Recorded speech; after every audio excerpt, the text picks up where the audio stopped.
a Saturday night, I turned the TV on just to see what was going on. You've been gone a while, didn't hear from you. I just want to know if you're safe and sound, 'cause I want to know if you made it out or if you're caught up in the mess. So tell me, are you okay? 'Cause I don't wanna lose you. It ain't easy 'cause I know I'm not with you. But tell me, are you okay? 'Cause I don't wanna say goodbye. I don't know what I'll do. Hello, everybody. Welcome to episode 5, part 2, Survivor's Guilt in the Path to Forgiveness. I'm going to say welcome back to Healing Connections. I am your host, Joy McBride. Today's journey is a deep one. We're talking about survivor's guilt. That heavy, haunting feeling of, why did I make it when they didn't? And more importantly, the path to forgiveness, both for others and for ourselves. Have you ever questioned why you're still here, or wondering why the weight on my chest every time that I think of a fallen comrade, that you're in the right place? You are. This is where you should be. Over the next few minutes, we will define survivor's guilt, share real stories. Yes, even some moments of unexpected light. Explore psychological insights, concrete steps towards self-forgiveness and healing. If at any point you feel overwhelmed during this podcast, please remember to call or text 988. And for veterans, all you have to do is press 1. Or reach out to a trusted friend to help you sit through this and listen to it, both of you together. Or a spouse, whoever you pick to listen to with this, you're more than welcome. You can also email me at htfwmidwest@gmail.com. You're not walking this road alone. So let's dive into it. Understanding survivor's guilt. Survivor's guilt isn't just an official psychiatric diagnosis, but is a very real reaction observed in combat veterans, first responders, accident survivors, and yes, even caregivers. It often emerges after a traumatic event where others die or were injured, and you lived or merged less harm. And then the question swirls in your brain, why me? Why not them? Here are some features on this. We're going to talk about core features first. Number 1, intrusive thoughts. Replay of the incident with a focus on what did you do or didn't do. Number 2, self-blame. Believe you could pretend that you could have prevented the outcome even when circumstances were beyond your control. Emotional distress. Guilt, shame, sadness, sometimes even accompanied by depression or anxiety. Number 4, avoidance. steering clear of reminders, call signs, locations, anniversary dates. We all play that game of avoidance. Even I do. And there's different things that have worked for me. There are things that haven't worked for me. But I'm getting better. And instead of avoiding them, I'm trying to face them head on with help and not by myself. Why it happens. Empathy and connection. Close bonds mean you feel personally responsible. Control illusions. In chaos, we think if only we had acted differently, then the tragedy wouldn't have struck.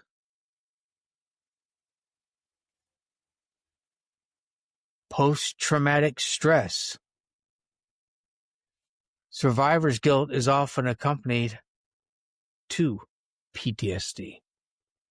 And about 60% of all veterans with PTSD report a significant gut and guilt feeling. You don't have to do this alone. There are people out there. There are businesses out there. There are organizations out there that can and want to help you get through this. Any part of it. Even myself. If I can help you, I will. Whatever tools I have in my tool bag, I will be happy to share them with you. Now, if you're nodding along the way, you're not defective. You're really only human. Those we care for become extensions of ourselves. When they fall, we feel fractured too.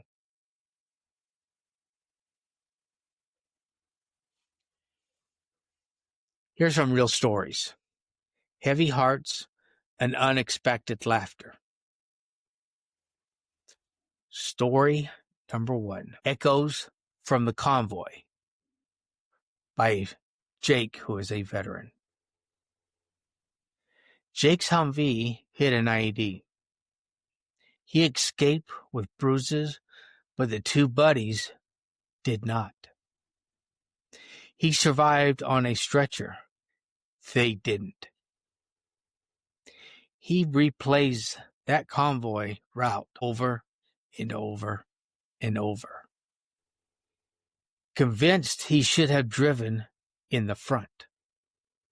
For weeks, he avoided base memorial ceremonies until one day his platoon sergeant pulled him aside and said, "Man, you carried me out that day, Jake. Without you, I wouldn't be here." That moment cracked open his guilt, helping him see that survival often means carrying forward their legacy. Story number 2. Firehouse Cat Rescue. And this is from a volunteer firefighter named Maria. One day, Maria was first on the scene at a house fire. She got everyone out, but a neighbor later told her that they had lost a cat.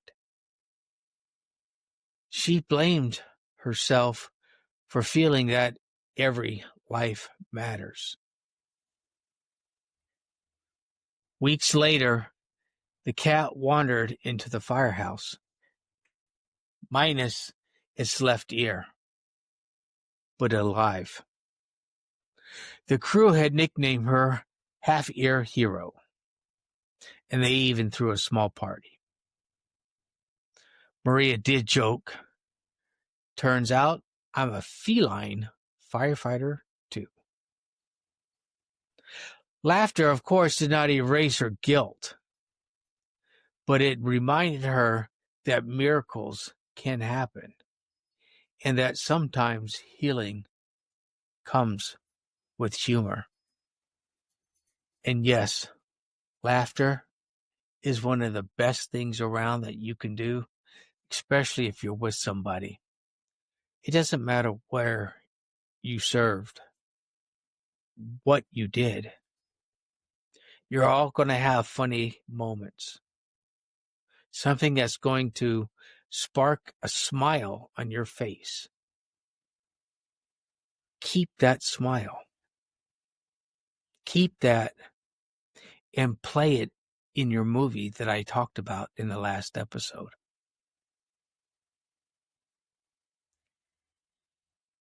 Stories like these show the weight survivors' guilt carries and the spark of hope when someone reaches out with a perspective or a bit of longevity.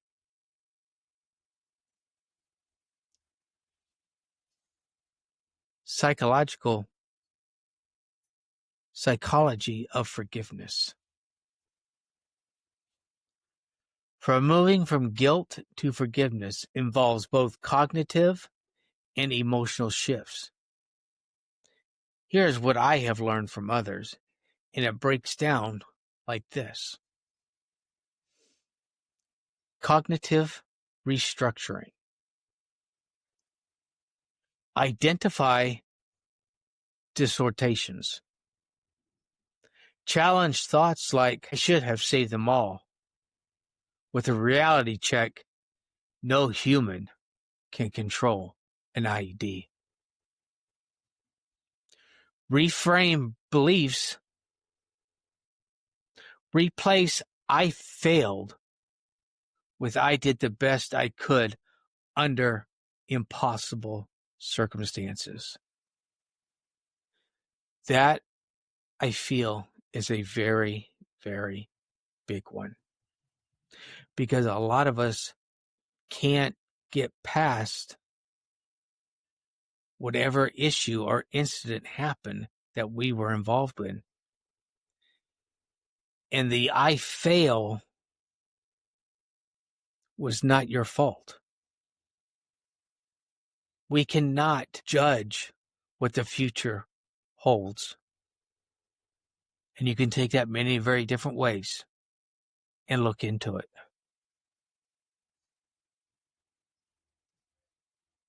Emotional processing. Name the emotions. Guilt, shame, anger, frustration. Label them actually reduces their power. Because if they have a name, you can control it. If you don't give it a name, it takes you further. Writing and journaling. Express thoughts on paper. Did you know that one study found journaling about grief reduces intrusive memories by 30%? And something else that you can do. This is something my family does every year. But you don't have to do it every year. You can do it every day if you need to. But what we do on New Year's is we have a bonfire. And during that bonfire, while we're all cutting up and having a good time, laughing and joking, we do take a serious moment for a second. We write down on a piece of paper things we want to get rid of or things that have held us back throughout the year. You write them down, fold them up. You don't show them to anybody. That's your personal. Unless you really feel like you need to, then you can. But it's very personal to you. Throw it in the fire and be done with it. Move on past what you threw in the fire. That sometimes helps make a difference. And I will share that with you because try it. It really does work. I promise. You don't necessarily have to have a bonfire. If you smoke, you can use an ashtray. Or if you don't smoke and you have something else, then you can burn it there too. But burn what you wrote down, because once the smoke rises from that, it disappears. So give it a thought.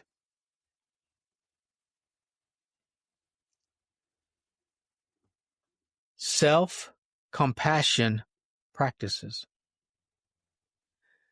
Mindful set compassion,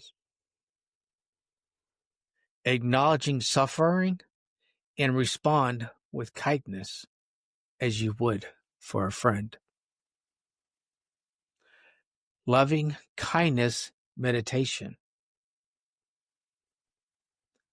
Focus on phrases such as, may I be safe, may I be peaceful, may I forgive myself. Eventually you will get to that point, and you will be able to say and look in the mirror and say, I forgive you, and feel better.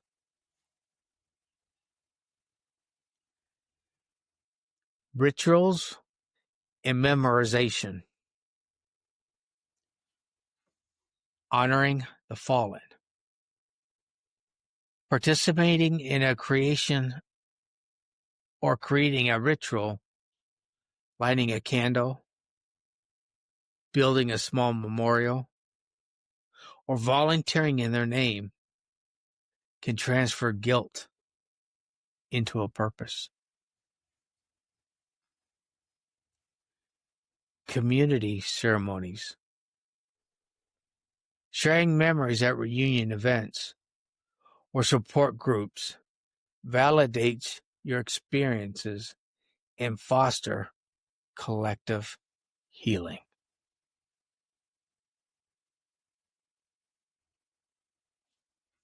I want you to close your eyes. Think of a phrase you would tell a dear friend who blames themselves. Maybe you did more than you know. Repeat it internally 3 times. Feel the words landing in your heart. Because once your heart feels it, your mind should follow behind. I know sometimes it doesn't, because it's a struggle. Your heart says one thing and your head says something different. That's very understandable. And that's the emotions. That's human. You're alive to feel that. And there's nothing wrong with that. But once your heart and your brain equal each other and they feel the same thing, that is when some of the weight will come off your shoulders. And it feels so much better. Practical steps towards forgiveness. Let's get tactical. Number 1, set a guilt journal. Once a day, write what you did right, no matter how small. But over time, this builds a counter narrative. And you can take that journal and remember what I said about replacing a memory with a movie that's playing in your head? Same thing with your journal. Write something positive in it. Even if you have a bad day, if you woke up positive, write it down. Then go back and look at it again. Take that memory, that snapshot, and play it in your movie. Reach out. Talk to a peer, a counselor, or a chaplain. Sharing guilt reduces his burden up to 40%. Volunteer in memorial. Dedicate an hour each week to a cause. May it be a food pantry, an animal shelter, youth mentoring in honor of those lost. And honestly, you cannot go wrong in an animal shelter. There are so many cats and dogs that are yearning for love, attention, and somebody just to pet them. And you can do that. You can sit inside a shelter and help walk a dog, or just sit in there and look at them. Pet them. Talk to them as if they were that person. It's okay. There's nothing wrong with that, and nobody's going to look at you strange. But talking to an animal that doesn't talk back to you, but looks at you with those big eyes and says, I love you, that can change a world.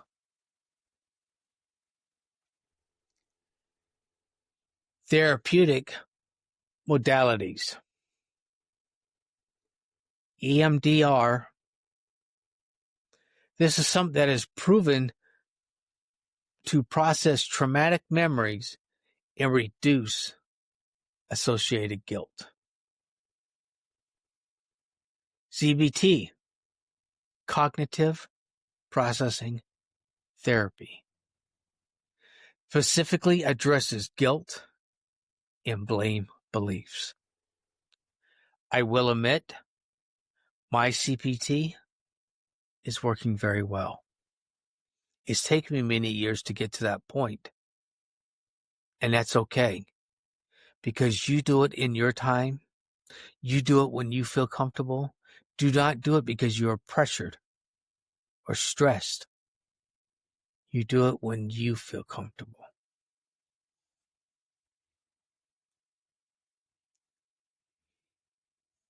Anniversary management.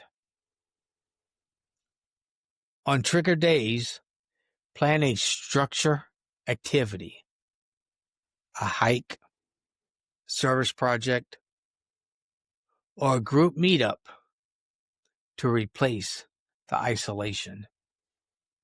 You don't ever want to be alone by yourselves on an anniversary or something that's leading up to it.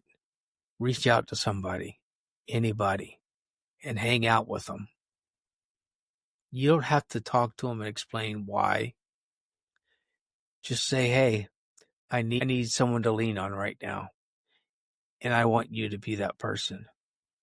And do it.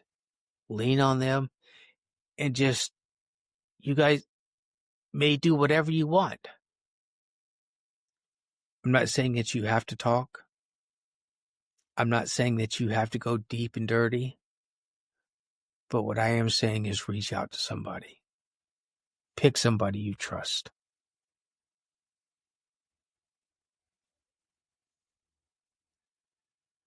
Resources and when to seek help. Survivor's guilt can evolve into depression or even suicidal thoughts. If you ever feel like you can't bear the weight, please, please, please, please reach out. Text 988, the Suicide and Crisis Lifeline. Veterans press 1.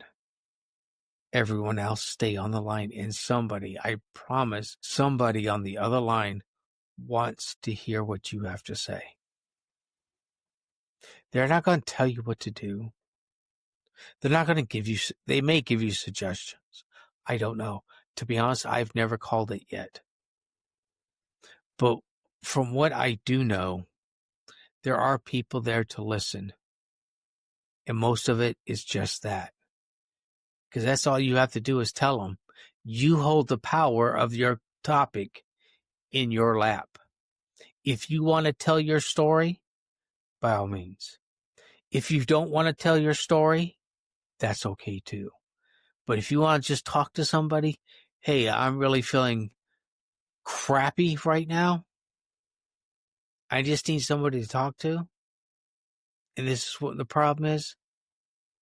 If you would, just please listen.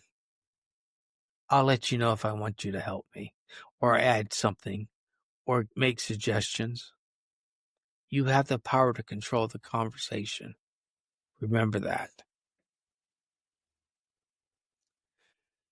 VA, Ready Adjustment Counseling, basically the vet center, free, confidential, and it's a group or individual. Another outlet. I know with most of the cutbacks, some of that may be gone, but if it's not, take advantage of it. They even may be able to help you point you in a different direction and help you with something else. First responder peer support. Many departments offer trained peer counselors. And this is true because I had one come to our retreat in May, and he was a police officer crisis mentor. And he told veterans and first responders what to do, what it's like, what can help, all kinds of things.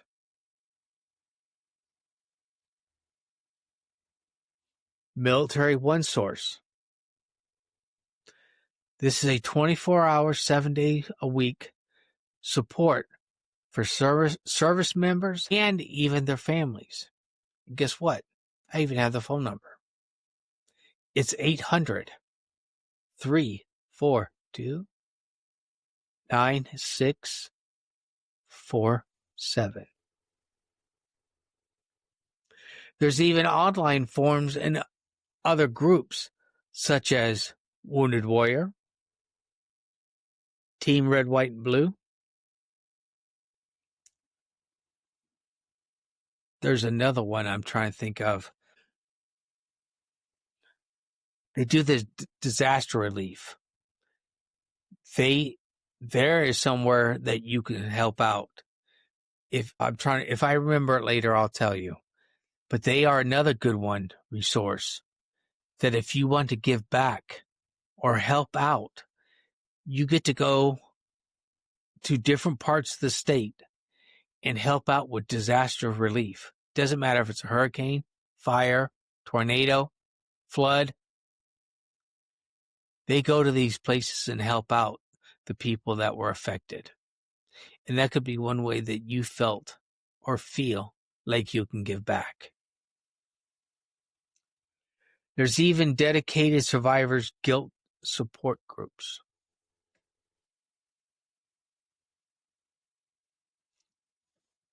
Hope and personal reflections. Healing from survivor's guilt is not a linear. You have good days, you have moments of peace, and there are hard days when the memories get too hard to hold them back. But I'm going to give you some takeaways. Progress, not perfection. Each step, whether it be journaling, speaking up, volunteering, all that adds up to progress. You're moving forward. You're moving in a direction that's keeping you from sinking into the darkness. You want Team Rubicon. Thank you. That just hit me. That was the other one. Sorry. Community holds up. You are actually a part of a web of care. Friends, family, comrades, they're all there. And they all interlink just like a web. just like what we do for Healing Tools for Warriors Midwest. We have a web of things that lead out to help out, because there's different things in our community that we are learning that we can share with others, and they do the same thing back to us. Forgiveness takes practice. Like a muscle, it strengthens with repetition. And that is true. You do have to tell yourself more than once. It doesn't have to be right after another one, but every time, look at yourself. Give yourself forgiveness. Tell yourself while you're sitting still, or tell yourself while you're hearing this podcast, I can do this. I am stronger than my worst enemy. Legacy of the Fallen. Living fully honors their memory. So don't ever give up. Please don't ever give up.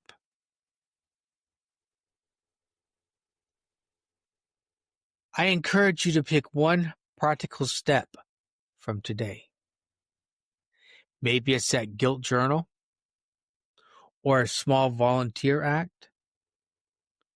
Commit to it this week. Even tiny actions matter. Listening to this podcast is a tiny action that can have big rewards, or it can have little rewards. It doesn't matter. Just by listening to this, that means you are reaching out for help, and you're listening to somebody that may have been there, walked beside you, and understand some of what you're going through.